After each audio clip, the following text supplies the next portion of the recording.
నమస్తే, నేను అంకిత. జగన్మోహన్ రెడ్డి తన పార్టీని విలీనం చేయడానికి రెడీ అయినట్లు తెలుస్తుంది. అలాగే దానికి ముహూర్తం కూడా పెట్టినట్లు తెలుస్తుంది. ఇప్పుడు చూస్తే జగన్మోహన్ రెడ్డి అలాగే కేటీఆర్ ఇద్దరు కలిసి గేమ్స్ ఆడుతున్నారని కూడా ఇప్పుడు సోషల్ మీడియాలో బాగా వైరల్ అవుతుంది. సో ఈ టాపిక్ పైన డిస్కస్ చేయడానికి నాతో పాటు సీనియర్ జర్నలిస్ట్ సిఎస్ఆర్ ఉన్నారు. ఆయనతో మాట్లాడదాం. Hi sir. హలో సార్, ఇప్పుడు జగన్మోహన్ రెడ్డి తన పార్టీని విలీనం చేస్తున్నారనే టాపిక్ ఎప్పటి నుంచో నడుస్తుంది. సో దానికి ఇప్పుడు ముహూర్తం కూడా ఫిక్స్ అయింది అనేసి అంటున్నారు. అలాగే కేటీఆర్ జగన్ ఇద్దరు కలిసి గేమ్స్ ఆడుతున్నారు అనేసి అంటున్నారు. ఇది ఎంతవరకు నిజం? అంటే ఒకటి ఏంటంటే, రాజకీయాల్లో జగన్మోహన్ రెడ్డి కేసీఆర్ ఇద్దరు ఒకటే అనేది గత 10 సంవత్సరాల నుంచి మనం కనుక అవలోకనం చేసుకుంటే కనుక క్లియర్గా అర్థమవుతుంది. సో కేసీఆర్ ఇచ్చేటువంటి డైరెక్షన్ని జగన్మోహన్ రెడ్డి పాటిస్తూ ఉన్నారు. జగన్మోహన్ రెడ్డి ఇప్పుడు వైఎస్ఆర్ కాంగ్రెస్ పార్టీని అసలు నడపడా అనేటువంటి చర్చ జరుగుతుంది ఆంధ్రప్రదేశ్లో. బీఆర్ఎస్ పార్టీని నడపడా ఉనికుందా ఆ పార్టీకి అనేది తెలంగాణలో నడుస్తున్నటువంటి మరొక రాజకీయపరమైనటువంటి హాట్ టాపిక్.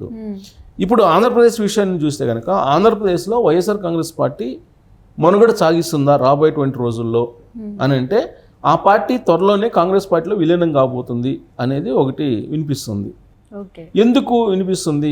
గతంలో ఎప్పుడు లేని విధంగా ఇప్పుడు ఎందుకు వినిపిస్తుంది అని అంటే, వక్ఫ్ భూములకు సంబంధించినటువంటి ఒక చట్టాన్ని తయారు చేయాలి వక్ఫ్ భూములకి అనేది, వక్ఫ్ అనేది దాని మీద ఒక చర్చ పార్లమెంట్లో జరగాలని ఒక బిల్లు పెట్టారు. ఆ బిల్లుని వ్యతిరేకిస్తూ మొట్టమొదటిసారిగా వైఎస్ఆర్ కాంగ్రెస్ పార్టీ నిర్ణయం తీసుకుంది. జనరల్గా ఏంటంటే 2019 నుంచి మనం చూసుకుంటే కనుక అన్ని అంశాల మీద ఎన్డీఏ ఏ ప్రతిపాదన పెట్టినా ఏ బిల్లు పెట్టినా కానీ మద్దతు ఇస్తూ వచ్చింది వైఎస్ఆర్ కాంగ్రెస్ పార్టీ. పైగా వాళ్ళు ఏం చెప్పారు, ఎన్డీఏకి మా మద్దతు ఉంటుందని చెప్పి కూడా చెప్పారు. ఇప్పుడు సిఏఏ బిల్లు పెట్టినా, 370 రద్దు అయినా వీటన్నిటికీ కూడా మద్దతు ఇస్తూ వచ్చింది వైఎస్ఆర్ కాంగ్రెస్ పార్టీ. లాస్ట్కి వ్యవసాయ చట్టాలకు కూడా మద్దతు ఇస్తుంది, డైరెక్ట్గా కానీ ఇండైరెక్ట్గా కానీ మద్దతు ఇస్తూ వచ్చింది. 2024 ఎన్నికల తర్వాత వైఎస్ఆర్ కాంగ్రెస్ పార్టీ అధికారం కోల్పోయింది. అప్పుడు కూడా ఎన్డీఏకే మేము మద్దతు ఇస్తామని చెప్పి జగన్మోహన్ రెడ్డి ప్రకటించాడు.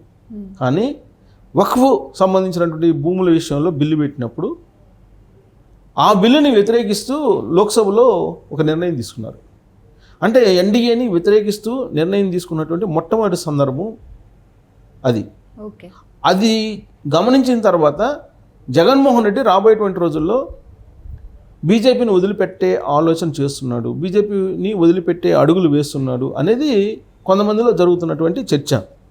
అయినప్పటికీ పూర్తిగా బీజేపీని వదిలిపెట్టేస్తున్నాడా, నరేంద్ర మోడీని, అమిత్ షాని కాదని చెప్పి ఇతను పోరాడగలడా అనేటువంటి క్వశ్చన్ వేసుకుంటే వచ్చేటువంటి సమాధానాన్ని బట్టి చూస్తే కనుక ఇతను గేమ్ ఆడుతున్నాడు అని చెప్పి భావించేటువంటి వాళ్ళు కూడా లేకపోలేదు. కానీ వక్ఫ్ భూములకు సంబంధించిన బిల్లు ఏదైతే ఉందో దాన్ని వ్యతిరేకించారు కాబట్టి అతను బీజేపీకి దూరం జరుగుతున్నారు అనేది ఒక భావన. 2, ఢిల్లీ వెళ్ళాడు, రాష్ట్రపతి పాలన పెట్టాలి ఆంధ్రప్రదేశ్లో అని ఆయన. ఆ సందర్భంగా కూడా ఇండియా కూటమిలో ఉన్న అన్ని పార్టీలు మద్దతు ఇచ్చాయి ఎక్సెప్ట్ కాంగ్రెస్. అంటే ఇండియా కూటమి వైపు జరుగుతున్నాడు జగన్మోహన్ రెడ్డి అనేది అప్పట్లోనే వచ్చినటువంటి ఒక టాక్. సో ఈ 2 ఇన్సిడెంట్స్ని బేస్ చేసుకొని జగన్మోహన్ రెడ్డి రాబోయేటువంటి రోజుల్లో ఇండియా కూటమికి దగ్గర అయ్యే అవకాశం ఉంది అనేది ఒకటి వినిపిస్తుంది. దానికి బలం చేకూరేలా ఇటీవల కాలంలో DK Shivakumar deputy CM Karnataka ఆయనతోటి భేటీ అవుతున్నాడు, తరచు కూడా ఈ లైజనింగ్ నడుపుతున్నాడు అనేది ఇంకొక ప్రచారం. వీటన్నిటిని కలిపి చూస్తే కనుక జగన్మోహన్ రెడ్డి రాబోయేటువంటి రోజుల్లో ఇండియా కూటమి వైపు వెళ్ళే అవకాశం ఉంది. ఇండియా కూటమి వైపు వెళ్ళాలంటే కాంగ్రెస్ పార్టీ ఉంది, కాంగ్రెస్ పార్టీలో వైఎస్ఆర్ కాంగ్రెస్ పార్టీని విలీనం చేసే ఆలోచన కూడా ఆయన చేస్తున్నాడు అనేది ఒకటి వినిపిస్తుంది. అంటే ఆ మేరకు కేసీ వేణుగోపాల్ కానీ డికే శివకుమార్ కానీ వీళ్ళు ప్రతిపాదనలు పెట్టారు జగన్మోహన్ రెడ్డి దగ్గర అనేది. సో నిజంగా వైఎస్ఆర్ కాంగ్రెస్ పార్టీని కాంగ్రెస్ పార్టీలో విలీనం చేస్తారా, చేసే అవకాశం ఉందా అని అంటే, ఇప్పుడున్నటువంటి పరిస్థితుల్లో జగన్మోహన్ రెడ్డి ఇండియా కూటమి వైపు మొగ్గు చూపుతున్నటువంటి సమయంలో ఎన్డీఏ ఖచ్చితంగా చట్టం తన పని తాను చేసుకోబోయేలాగా గ్రీన్ సిగ్నల్ ఇస్తుంది. ఆ విధంగా కనుక చేస్తే ఇమీడియట్గా జగన్మోహన్ రెడ్డి జైలుకి వెళ్తారు. వన్స్ జగన్మోహన్ రెడ్డి జైలుకి వెళ్ళిన తర్వాత వైఎస్ఆర్ కాంగ్రెస్ పార్టీ మనుగడ ఉంటుందా అంటే ఉండదని చెప్పి ఎవరైనా చెప్తారు. ఇలాంటి పరిస్థితుల్లో జాతీయ స్థాయిలో ఏదో ఒక మద్దతు ఉండాలి కాబట్టి జగన్మోహన్ రెడ్డి ఎన్డీఏకు ఎలా ఇవ్వదు, ఎందుకంటే తెలుగుదేశం పార్టీ, జనసేన భాగస్వామ్య పక్షాలుగా ఉన్నాయి కాబట్టి ఇవ్వరు, ఇచ్చే అవకాశం కూడా లేదు. పైగా జగన్మోహన్ రెడ్డి వస్తానన్నా కానీ చంద్రబాబు నాయుడు, జనసేన 2 ఒప్పుకోవు. కాబట్టి ఉన్న ఒకే ఒక ఆప్షను ఇండియా కూటమి వైపు వెళ్ళేది. ఇండియా కూటమి వైపు వెళ్ళాలంటే కాంగ్రెస్ పార్టీ ఆదరిస్తుందా అంటే ఆదరించదు, మెర్జ్ చేయమంటుంది. సో మెర్జ్ చేయమన్నప్పుడు ఈ టాక్సే నడుస్తున్నాయి కర్ణాటకలో అనేది వినిపిస్తుంది.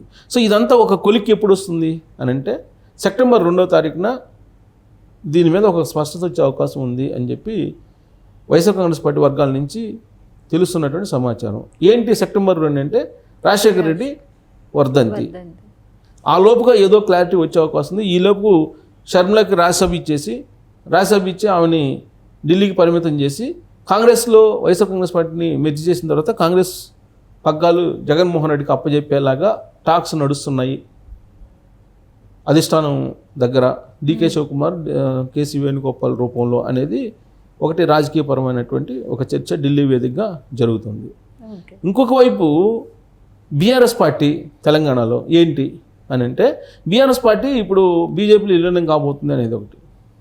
ఆల్రెడీ కేటీఆర్, హరీష్ రావు ఇద్దరు ఢిల్లీలో మాట్లాడుకొచ్చుకున్నారు. దాని పర్యవసానంగానే కవితకి బెయిల్ రాబోతుంది, బెయిల్ వచ్చే అవకాశం ఉంది. ఈ బెయిల్ వచ్చిన తర్వాత ఈ మొత్తం ప్రక్రియ కంప్లీట్ అవుతుంది అని అంటున్నారు. అంటే గురు శిష్యులు ఇద్దరు కూడా, కేసీఆర్, జగన్మోహన్ రెడ్డి ఇద్దరు కూడా పార్టీలు నడపలేము, జాతీయ స్థాయిలో ఉండేటువంటి కూటముల మద్దతు లేనిది అనేటువంటి ఒక అభిప్రాయానికి వచ్చారు అనడానికి ఈ తాజాగా కనిపిస్తున్నటువంటి రాజకీయపరమైన పరిణామాలు. ఎందుకనంటే ఇటీవల కాలంలో 2024 ఎన్నికల్లో ఫలితాలు చూసిన తర్వాత అటు జగన్మోహన్ రెడ్డి కానీ ఇటు కేసీఆర్ కానీ చెప్పినటువంటి మాట ఏంటంటే దేశవ్యాప్తంగా కూడా అటు ఇండియా కూటమి లేదంటే ఇటు ఎన్డీఏ కూటమికో మద్దతు ఇవ్వకుండా లేదంటే వాటిలో భాగస్వామి కాకుండా ఆ రెండు కూటములకి దూరంగా ఉండేటువంటి పార్టీలకు మనుగడ లేకుండా అయిపోయింది అనేటువంటి అభిప్రాయానికి వాళ్ళు వచ్చేసారు. గెలవలేకపోయాయి, అధికారాన్ని కోల్పోయాయి అని. అంటే దాని అర్థం ఏంటి? ఇండైరెక్ట్గా ఆ కూటములతో లేకపోతే రాజకీయ భవిష్యత్తు ఉండదు అనేటువంటి ఒక అభిప్రాయానికి వచ్చేసారు వాళ్ళు చెప్పినటువంటి మాటల ప్రకారం. సో ఆ క్రమంలో ఇప్పుడు బీజేపీలోకేమో బీఆర్ఎస్ పార్టీ, కాంగ్రెస్లోకేమో వైఎస్ఆర్ కాంగ్రెస్ పార్టీ వెళ్తుంది అనేటువంటిది ఒక ఒపీనియన్కి మనం రావచ్చు. ఎందుకు ఇద్దరు ఒకే పార్టీలోకి వెళ్ళొచ్చు కదా అనుకోవచ్చు. కానీ అక్కడ చంద్రబాబు నాయుడు, జనసేన ఉన్నారు ఒకటి. రెండు ఏంటంటే రాబోయేటువంటి రోజుల్లో ఒకవేళ ఇండియా కూటమి వచ్చినా కానీ సేఫ్ సైడ్గా జగన్మోహన్ రెడ్డిని అక్కడ పెట్టాలని కేసీఆర్ నిర్ణయించుకున్నాడు. అందుకని శిష్యునేమో కాంగ్రెస్ పార్టీ వైపు పంపించి ఈయనేమో బీజేపీ వైపు వెళ్ళడానికి సిద్ధమయ్యారు అనేది వినిపిస్తుంది.